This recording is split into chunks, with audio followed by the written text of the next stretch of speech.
Un jour de pluie à Tokyo, au Japon, le mois dernier. Il est 10 h, elles sont plus de 300 japonaises à faire la queue sur un trottoir depuis le petit matin pour l'ouverture d'un magasin. Pas un magasin de téléphone portable, ni une grande marque de luxe. Pour une boutique de savon et de produits de beauté, une marque française. J'ai pris une demi-journée de congé pour venir. Je ne fais pas souvent la queue, mais là, j'étais super intéressée. Moi, j'adore l'Occitane et comme c'est l'ouverture, je voulais vraiment être là. C'est ma fille qui m'a dit de venir. Il y a des produits qu'elle aime bien, alors je suis venue les acheter pour elle. Apparemment, les Japonaises sont fans. À l'intérieur du magasin, c'est la bousculade. L'Occitane, c'est une marque de cosmétiques. Crème de jour à l'immortel, crème pour les mains aux Karité, shampoing aux huiles essentielles, huile de douche à l'amande et à la pomme. En tout, près de 450 produits différents. Des produits plutôt chers, entre 25 et 60 € la crème de jour, c'est 2 fois plus cher que chez Nivea ou Yves Rocher. Des produits qui ont un petit plus que n'a pas la concurrence, ils sentent bon la Provence. Pour les Japonais, ce magasin, c'est l'image même de la Provence. Des couleurs chaudes, une atmosphère agréable, des senteurs sympathiques.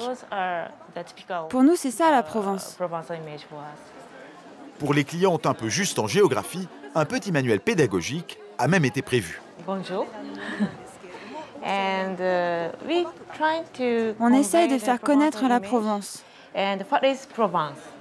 L'usine est en Provence, donc on a mis des photos de la région. Et là, il y a même une carte de la Provence.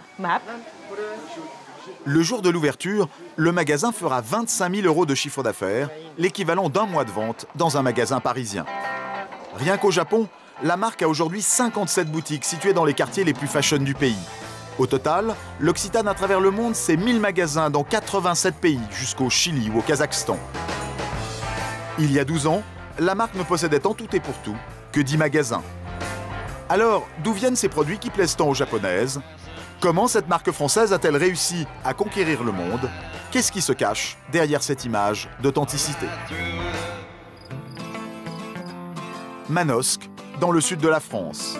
C'est là, au milieu des champs de lavande et des amandiers, au cœur de la Provence traditionnelle, que tout a commencé. C'était en 1976.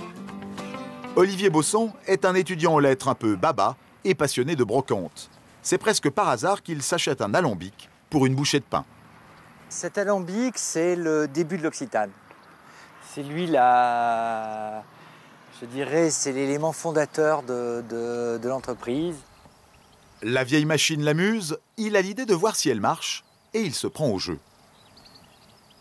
J'ai commencé à distiller du romarin, puisque on était au mois d'avril et que c'était la première floraison du romarin, puis après de la lavande, puis de la sauge, en fait les plantes qu'il y avait, donc, que je pouvais récupérer d'une façon un peu sauvage dans la nature. Je ne savais par contre pas ce que j'allais faire des huiles essentielles derrière.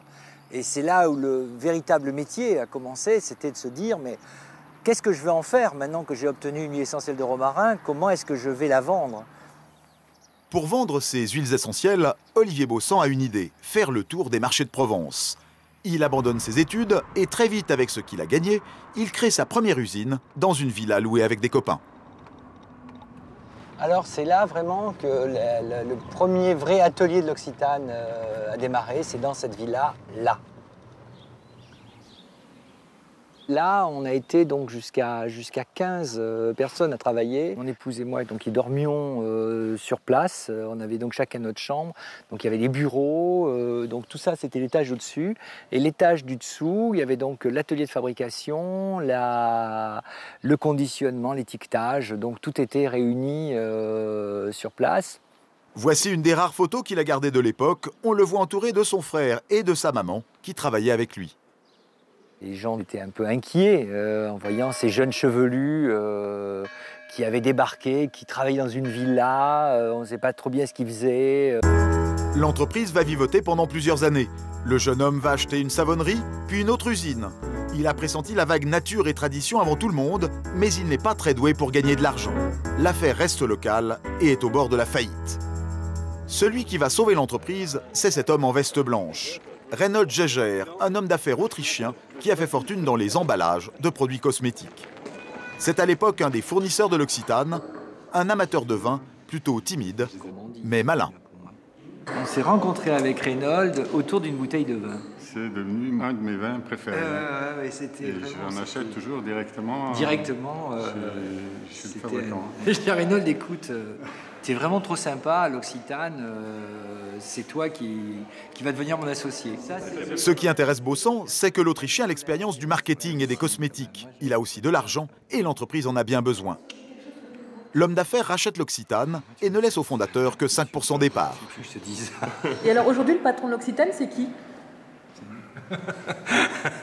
C'est lui. Il n'y a pas vraiment de patron chez l'Occitane. C'est Reinhold, le patron de l'Occitane, il faut être clair. Il est très modeste en disant ça. L'homme joue les modestes et pourtant en 12 ans, Reinhold Geiger va réussir à multiplier le chiffre d'affaires de la marque par 50. La petite entreprise artisanale est devenue le plus gros employeur de Manosque avec cette usine de 20 000 m². Les produits cosmétiques, parfois, c'est très appétissant, on dirait de la pâte d'amande. En fait, cette machine débite des pains de savon. Dans certaines recettes, il y a des ingrédients provençaux, de la lavande, de l'huile d'olive, du miel. D'autres produits viennent de beaucoup plus loin, comme le beurre de karité importé d'Afrique. Dans les cuves, certains mélanges ne sont pas très ragoûtants. Ce liquide, par exemple, finira en après-shampoing. L'alambic des origines est bien loin. Les 450 employés font les 3-8. La petite fabrique est devenue une grosse usine. Ça, c'est la réalité des produits. L'image de marque est à l'opposé. La Provence authentique et traditionnelle. Nous sommes à 1 heure de Marseille.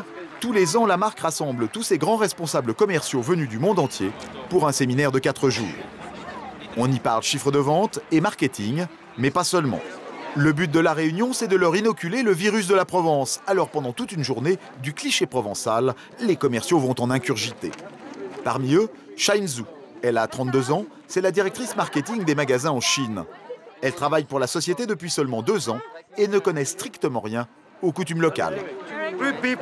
Ça se joue à 3 personnes par équipe. Première leçon, la pétanque.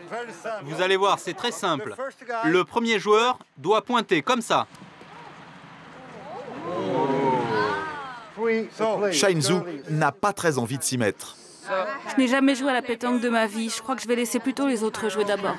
Visiblement, elle n'est pas la seule à être un peu perdue, mais à l'Occitane, la pétanque, c'est obligatoire.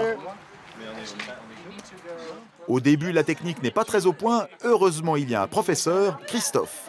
Ce Français dirige aujourd'hui 170 magasins aux États-Unis et travaille à l'Occitane depuis plus de 10 ans.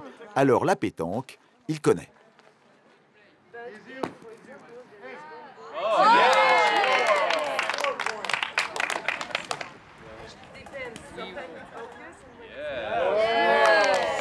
Mais pas question d'approfondir, les commerciaux ne sont pas en vacances. À peine le temps de jeter 3 boules et il faut déjà passer à l'atelier suivant.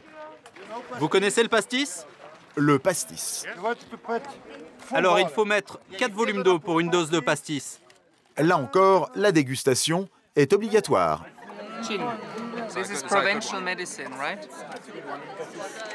Et là encore, Shain Zhu a un peu de mal. C'est spécial. C'est avec de l'olive, c'est ça?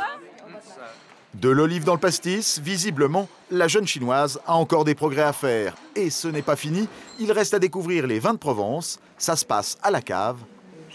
Là, elle commence à y prendre goût.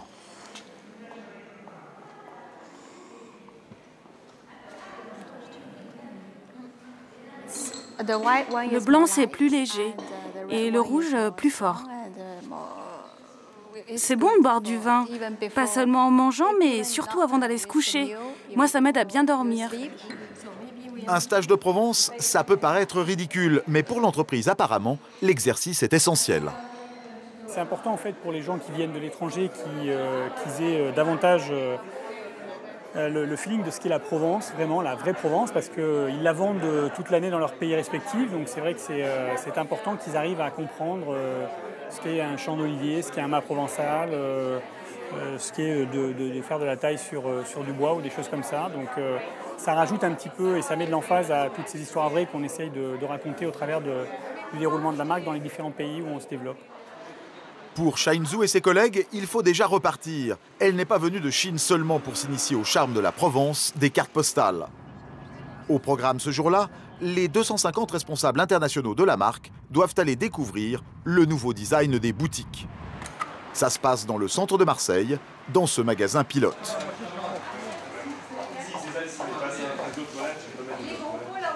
La chef architecte, Alexia, met la dernière main au prototype d'aménagement intérieur qui doit être montré aux commerciaux. Nickel. Très bien.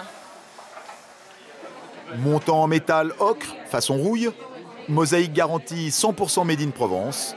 La grosse nouveauté, ce sont ces vitrines pour héberger des pots de fleurs. On a pas mal travaillé là-dessus, vraiment pour donner une fenêtre sur la Provence. Donc on arrive à voir cet effet-là avec les fameux champs de lavande de l'Occitane. C'est vraiment un ingrédient institutionnel pour nous. Donc en termes du sol, par exemple, on a choisi des tomates hexagonales avec donc, le logo l'Occitane pour rappeler qu'on est vraiment en Provence. Donc c'est quelque chose qui plaît beaucoup aux Asiatiques, qui plaît beaucoup aussi aux Américains. Parce que ce genre de tomates, on ne peut pas les trouver chez eux. Donc c'est vraiment notre touche provençale. Voilà les visiteurs. Comme Sephora ou Body Shop, une des clés du succès de la marque, c'est d'avoir créé sa propre chaîne de magasins, tous les mêmes à travers le monde. Alors tout le monde prend des photos.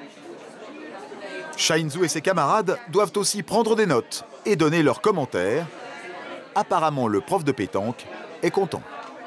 C'est exactement ce qui plaît aux clients américains, puisque quand ils rentrent dans une de nos boutiques, que ce soit à New York, Dallas, Houston ou sur la côte ouest, ils aiment se sentir pendant 10-15 minutes en Provence, retrouver un petit moment de paix dans le brouhaha des grandes villes. Donc ce que je trouve très attractif sur ce concept, en fait, c'est qu'on revient encore un peu plus sur les valeurs du territoire de la Provence. Et ça, c'est une chose vraiment importante pour le client américain. Shine Zhu est plus réservé. Pour la Chine, il va falloir adapter le mobilier. Il y a juste un détail qui me gêne pour nos boutiques en Chine. La table d'animation me paraît un peu trop grande. Chez nous, les boutiques sont petites et cette table prend vraiment trop de place. Formation des commerciaux, déco des boutiques, la culture Provence, ça passe aussi par les emballages. Et ça, c'est l'affaire du fondateur, Olivier Bosson. Avec sa sœur Pascale, c'est lui qui invente tous les packagings de la marque, sans exception. L'urgence, c'est la gamme olive, là.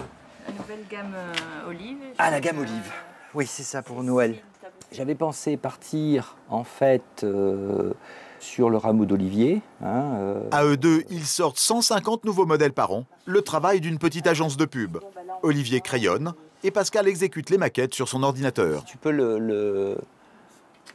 les tirer. L'homme ne se contente pas de récupérer des alambics, il va régulièrement chercher son inspiration dans les brocantes. Il chine et collectionne tout un bric-à-brac d'objets, surtout des vieilles bouteilles et des boîtes. Cette bouteille de parfum, par exemple, est directement inspirée d'une bouteille d'eau de Cologne de grand-mère. Cette huile de douche, d'un vieux flacon de sirop pour la toux. Et ce tube de crème pour les mains réplique les tubes de gouache des années 50. L'homme ne se contente pas de faire de la récup. L'autre ingrédient de ses créations, c'est une forte dose de poésie, comme pour cette bouteille. La fleur de cerisier, elle s'envole toujours au premier vent. Et en fait, on est toujours très ému en voyant comme ça les fleurs qui s'envolent. En plus, autour des arbres, c'est des tapis blancs comme ça. C'est toujours très beau à voir. C'est le vent de Provence qui lui aurait inspiré ce flacon. Tellement le vent a soufflé, et elle est devenue... elle a pris cette légèreté poussée par le vent. On vend l'imaginaire d'une création. Ça, c'est ça qui est important derrière. Pour faire tradition, il pousse le détail jusqu'à aller chercher des vieux caractères d'imprimerie dans ce grimoire du début du siècle. Et ça, c'est pas d'hier. C'est la fonderie typographique française.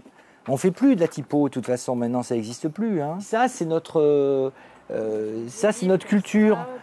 Il y a plein de police dedans. Ouais, moi, d'un coup, on se dit, bah, tiens, qu'est-ce qu'on peut faire avec ça? Le U en forme de V de cette étiquette, par exemple, sort de ce vieux bouquin, comme le graphisme des lettres de cette eau de toilette. La mayonnaise prend parce que les gens se retrouvent là-dedans, dans une authenticité. Une marque authentique, une marque naturelle aussi. Et pour ceux qui n'auraient pas bien compris, rien de tel qu'une visite d'usine organisée. L'endroit se visite et c'est gratuit. Aujourd'hui, nous sommes avec un groupe de curistes de Gréoux-les-Bains, une ville thermale toute proche. La visite commence au milieu des stocks. La guide martèle un seul message, nature, environnement. Comme nous obtenons toutes nos matières premières de la nature, on a fait en sorte de la respecter. Au niveau de tout ce qui va être petite carte de visite et papier en tête, on utilise un papier qui est dérivé des algues de la lagune de Venise. Et pour tout ce qui est petits sacs qu'on vous remet en boutique lors de vos achats, eh bien ceux-ci, ils sont fabriqués à partir de déchets de pommes. Et tout ce qui est encre et colle est fait à base d'eau, ce qui fait qu'ils sont totalement biodégradables et recyclables. Pendant 1 heure, les touristes ont droit à la totale. Appellation d'origine contrôlée, tri sélectif, développement durable. On apprend jusqu'au nom du paysan qui fournit la société en miel. Pour le miel, eh bien le miel, lui, il est originaire du plateau de Valençol. Nous avons un producteur qui s'appelle Monsieur Neuvière qui nous fournit du miel pur de lavandin. Et visiblement ça marche. La boutique de l'usine à la sortie de la visite est la première boutique de France en termes de chiffre d'affaires. Chaque client y dépense en moyenne 70 €. Le message naturel et écolo, lui, est reçu 5 sur 5. Ils nous ont dit qu'il n'y avait rien de synthétique. Donc il n'y a pas toutes ces odeurs qu'on peut retrouver ailleurs et qui sont tirées de je ne sais quoi. Donc je n'y connais pas grand-chose, mais je pense qu'à la sortie, c'est quand même plus naturel, puisque ça vient d'éléments qui sont dans la nature, que ce soit les fleurs, que ce soit le miel, que ce soit toutes ces choses-là. C'est quand même naturel. On peut se dire que bon, si on se passe quelque chose sur la figure, c'est naturel. Je pense que c'est constitué de produits naturels. C'est la première chose. C'est ce qu'on nous dit, quoi. Mais je pense que c'est vrai. C'est marqué produits biologiques. On est assez attentif à ça. Si ce monsieur croit que les produits sont bio, c'est qu'effectivement c'est souvent écrit en gros sur les emballages. Lait bio-organique, Immortel biologique, Karité et coton bio. Tout paraît simple, la réalité est plus compliquée. Dans la plupart des cas, les produits ne sont pas bio et la marque joue sur les mots. Cet élixir à l'Immortel biologique par exemple, malgré les apparences, n'est pas biologique. Seule l'huile essentielle est bio, moins de 1% du produit. Les autres composants ne le sont pas. À bien regarder les packagings, un produit de la marque sur 15 seulement a bien le label qui certifie que le produit est véritablement bio. La réglementation est floue et la marque en profite. Certains clients se font berner, mais pas de quoi émouvoir la responsable marketing. Le produit n'est pas biologique. Il répond cependant à un cahier des charges restrictif que nous nous sommes donné, la charte de formulation L'Occitane, donc limite les ingrédients synthétiques et privilégie le naturel. Mais alors le fait qu'il y ait écrit biologique, est-ce que c'est pas un peu une tromperie pour le consommateur ? C'est bien précisé que c'est à l'huile essentielle d'Immortel biologique et de façon à ce qu'il n'y ait pas vraiment de tromperie par rapport au consommateur. Quand on développe un produit biologique, on y met en fait la certification EcoCert qui permet effectivement au consommateur de s'y retrouver et de se dire effectivement là on est face à un produit certifié biologique. Pas vraiment de tromperie ? Pour une entreprise qui prône l'authenticité et se revendique d'une histoire vraie, la réponse tient plutôt du double langage. D'autant que ce n'est pas la première fois que l'entreprise se fait épingler. Il y a 2 ans, un documentariste, Philippe Baquet, enquête sur les femmes du Burkina Faso en Afrique qui produisent le karité. C'est une noix qui sert à fabriquer le produit star de l'Occitane, le beurre de karité. Il s'en vend un article toutes les 30 secondes à travers le monde. Toujours à la pointe de l'air du temps, la marque se targue de payer les paysannes selon les règles du commerce équitable. Sauf que sur le terrain, la réalité s'avère différente. Le prix que Occitane propose, ça ne convient pas. L'argent du beurre, du kilo, c'est 500. Si on veut calculer les dépenses jusqu'à la collecte, jusqu'à la transformation du beurre, 400 francs là, le bénéfice, ça ne reste que 100 francs. On souhaite l'augmentation des commandes et l'augmentation du prix L'Occitane, à l'époque où on a commencé notre film, communiquait énormément sur le commerce équitable. On pouvait même croire que c'était l'Occitane qui avait inventé le commerce équitable. En Afrique, Philippe Baquet découvre que les femmes burkinabées qui fabriquent le beurre de karité pour l'Occitane sont payées à peine 76 centimes d'euros le kilo, beaucoup moins que le tarif recommandé par les organisations de commerce équitable. L'Occitane arrive et propose son prix, les femmes acceptent ou refusent, elles n'ont pas le choix. Elles sont obligées de se plier aux conditions de l'Occitane. Olivier Bosson, le fondateur, lui, ne se souvient plus très bien. Aujourd'hui, il se défend d'avoir jamais revendiqué le terme de commerce équitable. Moi, je n'ai jamais utilisé ce terme. Je ne pense pas que l'Occitane ait revendiqué dans des plaquettes le mot commerce équitable. L'homme à la mémoire courte, ce document fait bel et bien partie de la plaquette de l'entreprise l'année dernière. Mais le film a fait mouche. Après sa sortie, l'entreprise s'est sentie obligée de faire quelque chose. Elle a augmenté d'environ 40% le prix d'achat du beurre de karité et s'est lancée dans le caritatif. Une fondation, un centre d'alphabétisation, une crèche et un jardin potager. Un effort encore insuffisant, selon le réalisateur du documentaire. Qu'on vienne faire du caritatif, c'est-à-dire redistribuer une toute petite infime partie des bénéfices qu'on a fait sur le dos des femmes, oui, ça sert à communiquer. Mais si on achète le beurre de karité à un juste prix, les femmes n'auront pas besoin d'actions caritatives. Elles disposeront de l'argent, elles en feront ce qu'elles voudront. Des critiques qui n'empêchent pas la marque d'être aujourd'hui très courtisée par les plus grands groupes internationaux. Retour dans l'entreprise, près de Manosque. Une dizaine d'hommes d'affaires américains débarquent dans les bureaux de la société. Ce sont les patrons de Hilton, la plus grande chaîne mondiale d'hôtels de luxe. En chemise blanche, Alex Mirza, un des vice-présidents de la société, a fait le déplacement. Il veut construire dans ses hôtels 145 spas avec la marque. Pendant toute la matinée, les Américains discutent, testent les produits. Visiblement, le discours Provence, nature et tradition de l'Occitane séduit les visiteurs. On recherche un partenaire qui ait le sens de l'innovation, qui soit créatif, qui fabrique de bons produits et qui connaisse bien l'univers des spas. Et on voudrait aussi travailler avec une société qui adopte les bonnes valeurs en termes de respect de l'environnement.